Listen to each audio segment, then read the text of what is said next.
Hi praise lord. దేవుని పరిశుద్ధ నామమునకు స్తోత్రం కలుగును గాక. ఆది కాండము 28వ అధ్యాయము 15వ వచనం మనం చూసినట్టయితే, ఇదిగో నేను నీకు తోడయుండి నీవు వెళ్ళు ప్రతి స్థలమందు నిన్ను కాపాడుదును అని చెప్పి వ్రాయబడిందండి. ఆమెను హల్లెలూయా.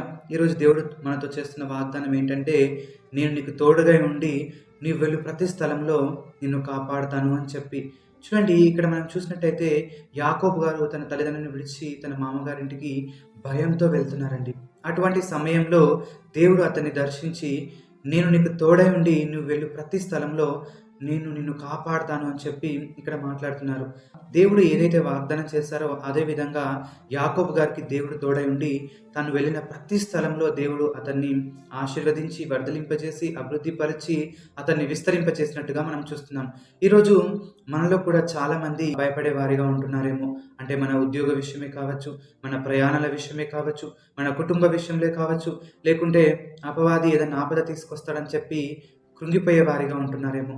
కానీ దేవుడు అంటున్నాడు, నువ్వు వెళ్ళు ప్రతి స్థలంలో, అది ఎటువంటి ఆపద అయినప్పటికీ, అది ప్రయాణంలో కలిగే ఆపద అయినప్పటికీ, అపవాది ద్వారా కలిగే ఆపద అయినప్పటికీ, అది ఉద్యోగంలో కలిగే ఆపద అయినప్పటికీ, నీ కుటుంబం ద్వారా కలిగే ఆపద అయినప్పటికీ, అది ఎటువంటి ఆపద అయినప్పటికీ కూడా నేను నీకు తోడుగా ఉండి ప్రతి స్థలంలో నేను నిన్ను కాపాడుతాను అని చెప్పి ప్రభువటి కృప మనందరికీ దయచేయునుగాక.